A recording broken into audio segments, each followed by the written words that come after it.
ప్రారంభమైన తెలంగాణ అసెంబ్లీ విపక్ష నేత హోదాలో సభకు హాజరైన కేసీఆర్.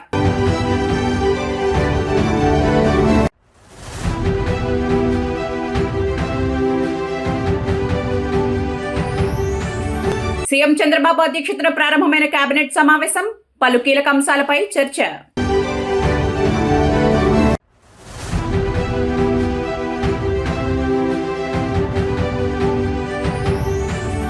అసెంబ్లీ వద్ద ఉద్రిక్త వాతావరణం, ముట్టడికి ప్రయత్నించిన మాజీ సర్పంచులు.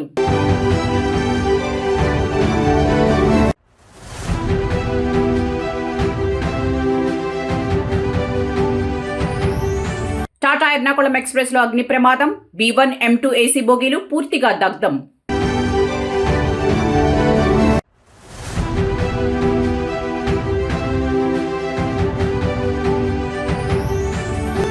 రేపు తిరుమల వైకుంఠ ద్వార దర్శనం, పటిష్ట భద్రతా ఏర్పాట్లు.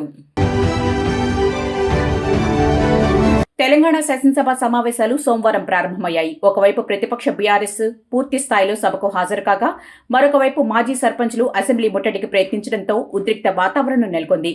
విపక్ష నేతగా కేసీఆర్తో పాటు కేటీఆర్, హరీష్ రావు తదితరులు బీఆర్ఎస్ ఎమ్మెల్యేలు సభకు హాజరయ్యారు.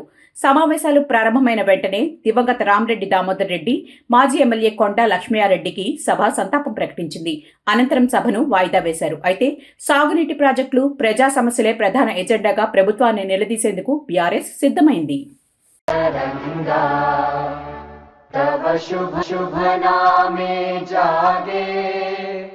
तव शुभ आशीष मांगे, गाहे तव जय गाथा, जन गण मंगलदायक जय हे भारत भाग्य विधाता, जय हे जय हे जय हे जय जय जय जय हे. సీఎం చంద్రబాబు నాయుడు అధ్యక్షతన ఏపీ కేబినెట్ సమావేశం ప్రారంభమైంది. వెలగపూడిలోని సచివాలయంలో జరుగుతున్న సమావేశానికి డిప్యూటీ సీఎం పవన్ కళ్యాణ్తో పాటు ఇతర మంత్రులు, వివిధ భాగాల ఉన్నతాధికారులు హాజరయ్యారు. సమావేశంలో 20కి పైగా అజెండా అంశాలపై చర్చిస్తున్నారు. అమరావతి అభివృద్ధికి 7,387 కోట్ల రూపాయల రుణానికి ఆమోదం లభించనుంది. ప్రపంచ బ్యాంకు, ఏడీబీ నిధులతో అమరావతి క్యాపిటల్ సిటీ ప్యాకేజీ, రోడ్లు, డ్రైనేజీ, నీటి సరఫరా వంటి వాటికి అనుమతి ఇవ్వనుంది. మంగళగిరి, తాడేపల్లి పరిధిలో అండర్ గ్రౌండ్ డ్రైనేజీ, ఎస్టీబీ పనులకు అటవీ శాఖలో అసిస్టెంట్ కన్జర్వేటర్ పోస్టుల భర్తీకి అంగీకారం తెలపనున్నట్లు తెలుస్తోంది. ఎస్సీ లబ్ధిదారులపై పెండింగ్ వడ్డీ మాఫీకి, ప్రీపెయిడ్ విద్యుత్ స్మార్ట్ మీటర్ అమలుకు ఆమోదం లభించనుంది. కలంగి వరద నియంత్రణ పనులకు పరిపాలనా అనుమతి మంత్రివర్గం ఇవ్వనుందని తెలుస్తోంది. ఉద్యోగుల డిఏ పెంపు అమలుకు ఆర్థిక శాఖ అనుమతికి మంత్రివర్గం పచ్చజెండా ఊపనుంది. గ్రామ, వార్డు సచివాలయాల పేర్ల మార్పుపై ఆర్డినెన్సు, జిల్లా కోర్టులో సిస్టమ్ ఆఫీసర్లు, అసిస్టెంట్ పోస్టులకు ఆమోదం లభించనుంది.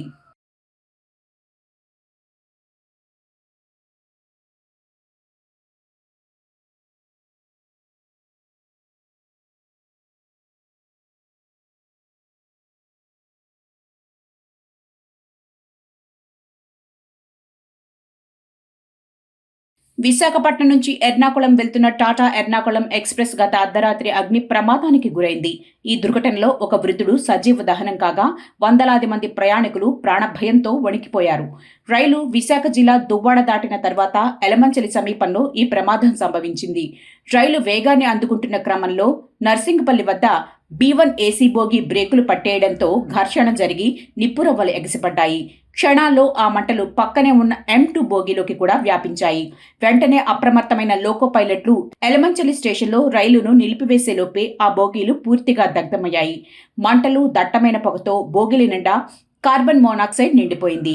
ఏం జరుగుతుందో తెలియక ప్రయాణికులు ప్రాణభయంతో తలుపులు తన్నుకుంటూ బయటకు పరుగులు తీశారు. అనకాపల్లి, ఎలమంచిలి, నక్కపల్లి నుంచి అగ్నిమాపక యంత్రాలు వచ్చేసరికి 2 బోగీలు పూర్తిగా కాలి బూడిదయ్యాయి. ఈ క్రమంలోనే B1 బోగీలో ప్రయాణిస్తున్న 70 ఏళ్ల వృద్ధుడు బయటకు రాలేక మంటల్లో చిక్కుకుపోయి మరణించాడు. మృతుడిని విశాఖపట్నానికి చెందిన చంద్రశేఖర్ సుందర్గా గుర్తించారు. ప్రమాదం జరిగిన వెంటనే రైల్వే ఉన్నతాధికారులు రంగంలోకి దిగారు. సుమారు 2,000 మంది ప్రయాణికులు చలిలో స్టేషన్లో బిక్కుబిక్కుమంటూ గడిపారు. అధికారులు అంబులెన్స్లను రప్పించి క్షతగాత్రులను ఆసుపత్రికి తరలించారు. కాలిపోయిన బోగీలను వేరు చేసి మిగిలిన ప్రయాణికులను బస్సులు ఇతర బోగీల ద్వారా గమ్యస్థానాలకు పంపించారు. ఈ ఘటనతో విశాఖ విజయవాడ మార్గంలో రైళ్ల రాకపోకలు గంటల తరబడి నిలిచిపోయాయి. అసలు బ్రేకులు పట్టేయడానికి సాంకేతిక లోపమే కారణమా లేక మరేదైనా కారణమా అనే కోణంలో రైల్వే భద్రతా విభాగం విచారణ ప్రారంభించింది.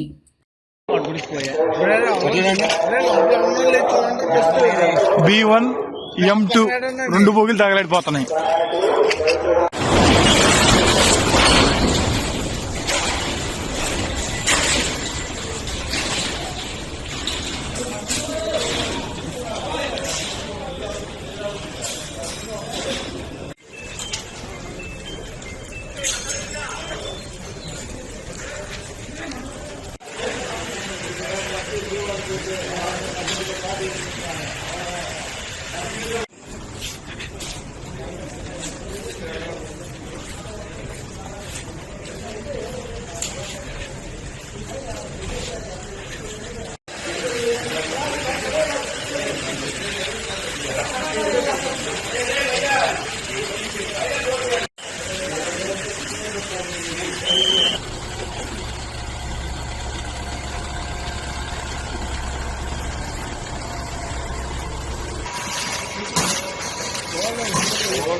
यहाँ ने यहाँ लग गया, वो जाएगी होगी।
బావా బాబు చెప్పావా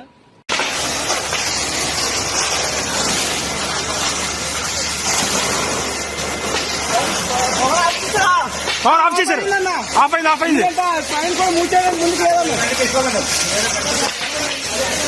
అన్నా ఇంకో బండి కంటే ఫోన్ చేయమట్లేదు. హెల్మెట్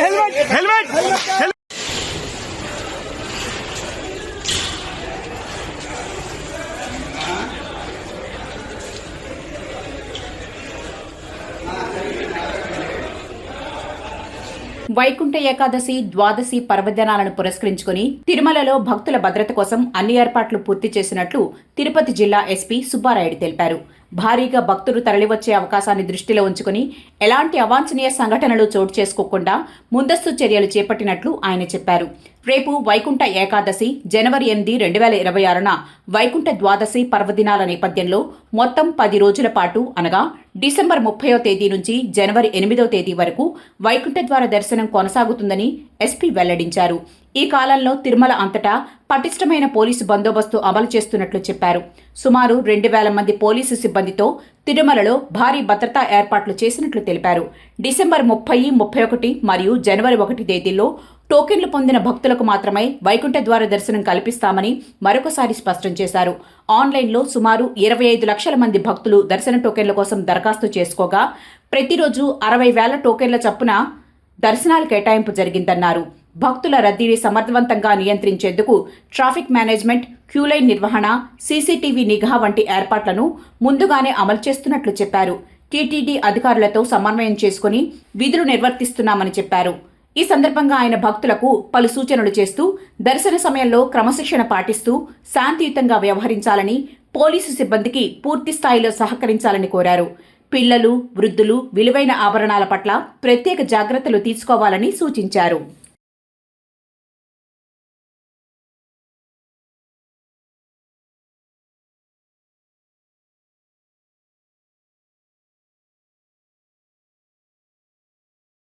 తెలంగాణ అసెంబ్లీ సమావేశాల్లో భాగంగా బీఆర్ఎస్ ఎమ్మెల్యే పాడి కౌశిక్ రెడ్డి చేసిన వ్యాఖ్యలు తీవ్ర దుమారం రేపాయి.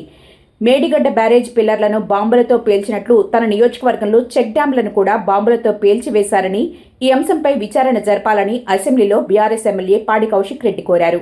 కరీంనగర్ జిల్లా తణుగుల చెక్ డ్యాం పేలుడును ఉదాహరణగా చూపుతూ ఆయన చేసిన ఈ వ్యాఖ్యలతో సభలో గందరగోళం నెలకొంది.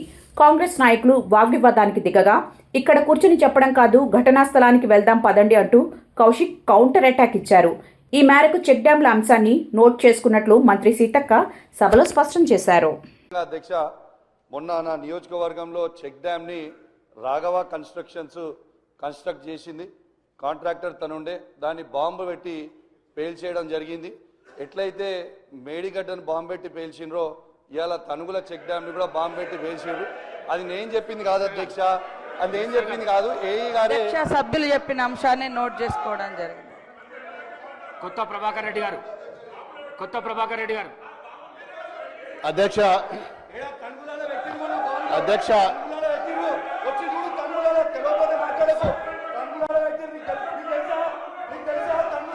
కూసో ప్లీజ్. కూర్చొని మాట్లాడితే కాదు కదా, బరాబర్ పెట్టిరు అధ్యక్ష, దుబ్బాక నియోజకవర్గంలో తెలంగాణ శాసన మండలి వాయిదా పడింది. ఈ రోజు ఉదయం సభ ప్రారంభమయ్యాక ఇటీవల మరణించిన దివంగత సభ్యులు మాధవరం జగపతిరావు, అహ్మద్ పీర్ షబ్బీలకు సభ నివాళులర్పించింది. మండలి చైర్మన్ గుత్తా సుఖేందర్ సంతాప తీర్మానాలు చదివి వినిపించారు. అనంతరం సభ్యులు పలు అంశాలపై మాట్లాడారు. ఆ తర్వాత పలు ఆర్డినెన్స్లు, డాక్యుమెంట్లను మంత్రులు వివేక్ వెంకటస్వామి, పొన్నం ప్రభాకర్, తుమ్మల నాగేశ్వరరావు సభలో ప్రవేశపెట్టారు. అనంతరం సభను జనవరి 2వ తేదీకి చైర్మన్ వాయిదా వేశారు. ఈ సందర్భంగా దేశపతి శ్రీనివాస్ మాట్లాడుతూ, ఇటీవల మరణించిన రాష్ట్ర గీత రచయిత అందశ్రీకి సభాపక్షాన సంతాపం తెలిపే అవకాశాన్ని పరిశీలించాలని కోరారు. సాధారణంగా సభలో సభ్యులైన వారికే సంతాపం తెలిపే సాంప్రదాయం ఉంది. కానీ అందశ్రీ తన పాట ద్వారా తెలంగాణ ఉద్యమాన్ని ఎంతగానో ప్రభావితం చేశారు. ఆయన ఈ సభలో సభ్యులు కాకపోయినా విశేషమైన సందర్భంగా భావించి సభలో ఆయనకు సంతాపం తెలిపే అవకాశం పరిశీలించాలని సూచన చేశారు. ఇందుకు మండలి చైర్మన్ గుత్తా సుఖేందర్ సానుకూలంగా స్పందించారు. The House is adjourned to meet again at 10 a.m. on Friday, the 2nd January 2026. Andhra Pradesh రాష్ట్రంలో గ్రామ పంచాయతీల విభజన, విలీన ప్రక్రియను ప్రభుత్వం కొనసాగిస్తున్న విషయం తెలిసిందే. అయితే ఈ విభజన ప్రక్రియకు తాత్కాలికంగా బ్రేక్ పడింది. ప్రస్తుతానికి గ్రామ పంచాయతీల విభజన, విలీన ప్రక్రియను తాత్కాలికంగా వాయిదా వేయాలని రాష్ట్ర పంచాయతీరాజ్ గ్రామీణాభివృద్ధి శాఖ నిర్ణయించినట్లు తెలుస్తోంది. ప్రస్తుతం కొనసాగుతున్న పాలక వర్గాల పదవీకాలం ముగిసే వరకు ఎటువంటి మార్పులు చేపట్టకూడదనే నిబంధనలు గతంలో పంచాయతీరాజ్ చట్టానికి చేసిన సవరణల నేపథ్యంలో ఈ నిర్ణయం తీసుకున్నట్లు సమాచారం. దీనికి తోడు పలు విభజన ప్రతిపాదనలపై కోర్టులో పెండింగ్లో ఉన్న కేసులు, రాబోయే జాతీయ జనగణన ప్రక్రియను దృష్టిలో పెట్టుకుని ప్రభుత్వం ఈ ప్రక్రియను ప్రస్తుతానికి నిలిపివేయాలని భావిస్తోంది. ఇప్పటికే కొన్ని గ్రామాల్లో విభజన, విలీనం కోసం తీర్మానాలు జరిగినప్పటికీ చట్టపరమైన చిక్కులు ఎదురుకాకుండా ఉండేందుకు ఈ ఫైళ్లను హోల్డ్లో పెట్టాలని ఉన్నతాధికారులు భావిస్తున్నారు. 1-2 రోజుల్లో ఈ వాయిదాకు సంబంధించి అధికారిక ఉత్తర్వులు వెలువడే అవకాశం ఉంది. 2026లో స్థానిక సంస్థల ఎన్నికలు జరగనున్న నేపథ్యంలో అప్పటి పరిస్థితులను బట్టి పునర్వ్యవస్థీకరణపై ప్రభుత్వం తుది నిర్ణయం తీసుకునే అవకాశం ఉంది.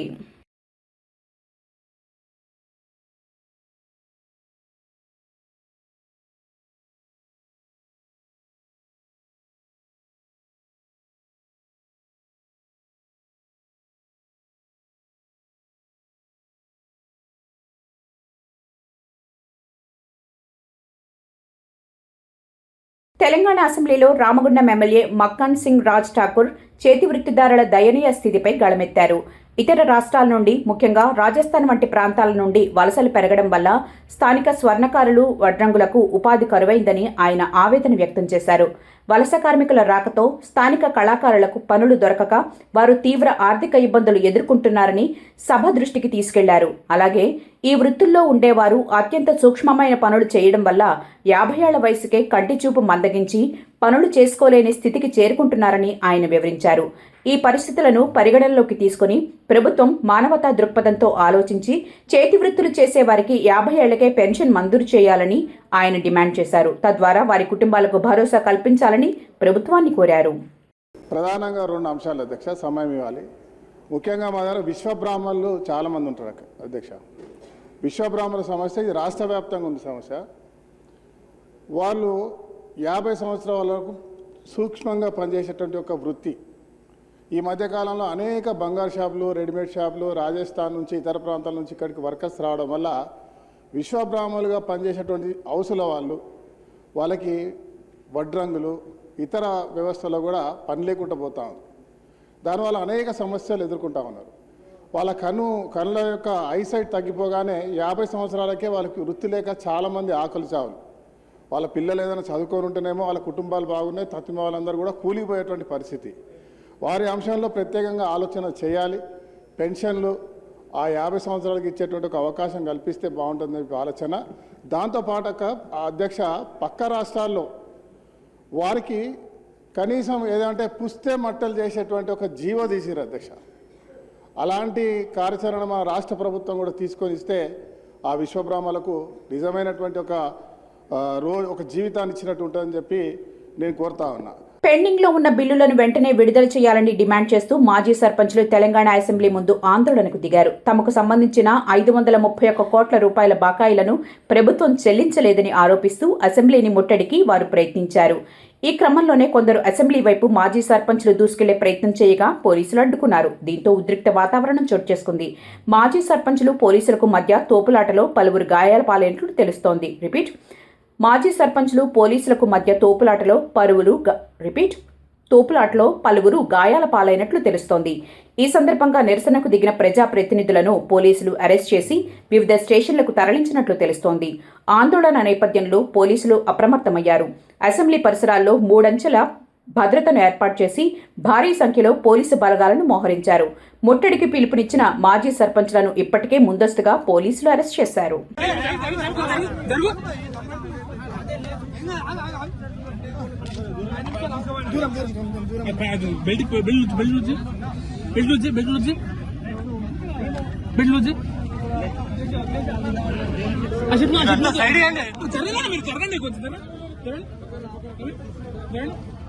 ప్లే కార్డ్ మంచిగా అరే దూరం ప్లీజ్ దూరం తీసుకోండి.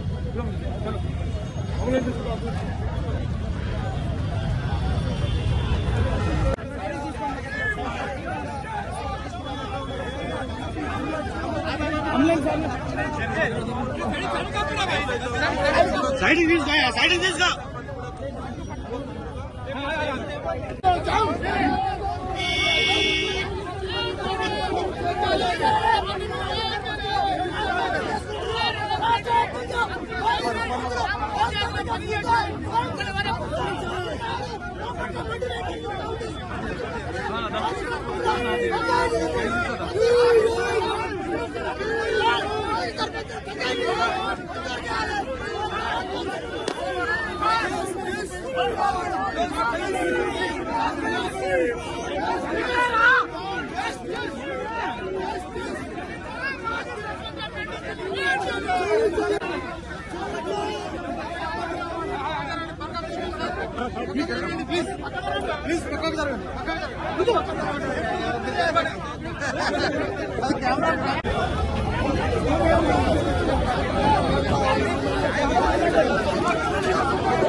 ఖమ్మం జిల్లా తల్లాడ మండల కేంద్రంలో యూరియా సరఫరాలో ఎదురవుతున్న ఇబ్బందులపై రైతులు తిరుగుబాటు చేశారు.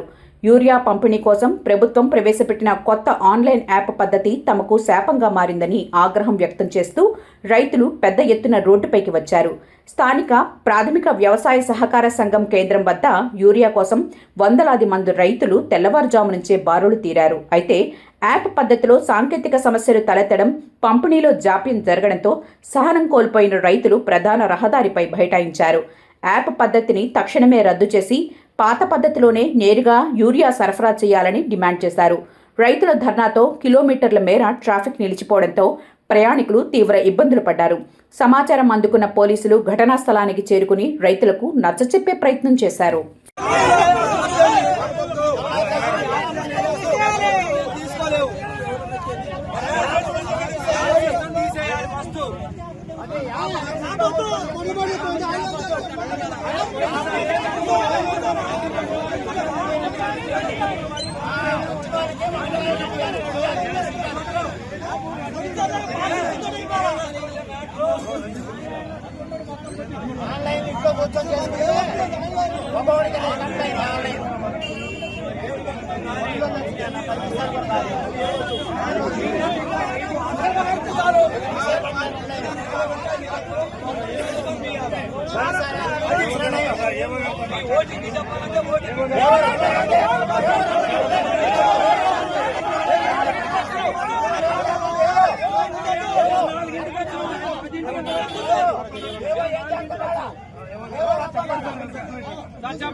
Working, sir.